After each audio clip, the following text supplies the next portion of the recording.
အားလုံးပဲမင်္ဂလာပါလို့ကျွန်တော် channel နဲ့နှုတ်ဆက်လိုက်ပါတယ်ဗျာဒီနေ့မှာတော့ World Class Championship အုပ်စုဖွဲ့ပွဲစဉ်မှာရှင်မီယာမေရတော့ Egypt ကလပ်ကိုတရေရနိုင်တဲ့အဆုံးသတ်သွားပါလေဒီနေ့မှာကျွန်တော်ဗာပြောမလဲဒီနေ့မှာမန်ယူတဲ့ဂျိုကာရက်ကို transfer ပြစ်ပြဲပြီးတော့ Iki တိုက်ဖက်လဲလာတဲ့ကျွန်တော်ဇေယျလေးကိုနည်းနည်းလေးရှင်းလိုက်ရအောင် Okay ဒါလို့ Iki တိုက်နဲ့ဂျိုကာရက်ရဲ့ကော့ပဲလှုပ်ထားနေထိုင်တစ်ခုပါနေရာလို့ striker သမားလေးအသက်က Ikita 22နှစ်ဖြစ်ပြီးတော့ဂျိုကာရက်26နှစ်ဖြစ်သွားဆွီဒင်နိုင်ငံသားနဲ့ပြင်သစ်နိုင်ငံသား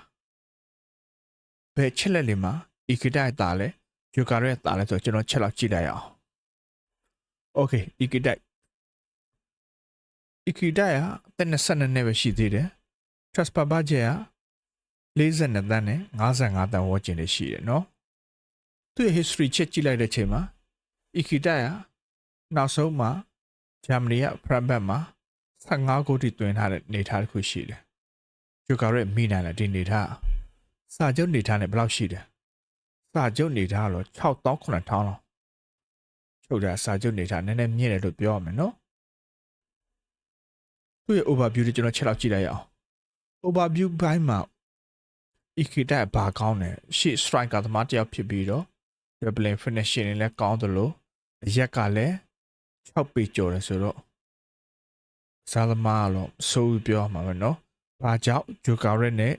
Ikita ကတိုက်ခိုက်လေးဖြစ်နေရတာ Okay ဂျိုကာရက်ဇလန်လေးတွားလိုက်အောင်ဂျိုကာရက်ကတက်က26နဲ့လာစာချင်းအပြည့်လာစာမှာတော်တော် short ယူထားနေတာရှိရယ်เนาะ3000နဲ့900ပဲရှိတယ်မန်ယူကဒီကောင်လာစာကိစ္စမှာညှိနှိုင်းဖို့အတွက်အဆင်မပြေတာလားချက်ပြက်လေးဝယ်ခွင့်အတွက်ပဲဒီကစားသမားလော်ခက်တဲ့နှစ်တည်းကကိုဘန်ထရီမှာကန်ပြီးတော့စပိုတင်ကနေ18တန်းကွဲနဲ့ဝယ်လိုက်တာနဲ့ဒီနေထားတိရောက်လာနေထားဒီကမှာတော့တော်တော်မျော်လင့်လို့ရရနော် overview ဘိုင်းမှာချက်ကြည့်လိုက်တော့ finishing ဘိုင်းမှာလည်း18ထိတော့သွားထားတယ်စားသမားနှစ်ယောက်လောက်ကတော့မတဲမရိပ်ပေမဲ့လည်းဂျိုကာရက်ကိုတော့ပို့ပြီးတော့သဘောကျတဲ့နေထားတစ်ခုရှိတယ်31တန်းနဲ့တန်း40ကြားမှာ offer လုပ်လို့ရမနေထားတယ်ဒီကစားသမားနဲ့အောင်လို့နည်းနည်းလေးဆရာနောက်ဝါနေတိုင်းမှာတကယ်ကြီးလို့ရောဘယ်ကစားသမားခေါ်ခြင်းလဲကော့ထွက်အပြင်ဂျူကာရဲပဲကြိုက်ကြလား Ikita ပဲကြိုက်ကြအမဇလန်နဲ့စာဟောအဲ့တော့ကျွန်တော်တို့ဒီကစားသမားနဲ့အောင်ဘယ်ကစားသမားကိုခေါ်ခြင်းလဲဆိုတာကျွန်တော်ရဲ့ comment အောက်မှာညီသူမဆိုဝင်ရောက်ဆွေးနွေးရပါတယ်ကျေးဇူးတင်ပါတယ်ခင်ဗျာ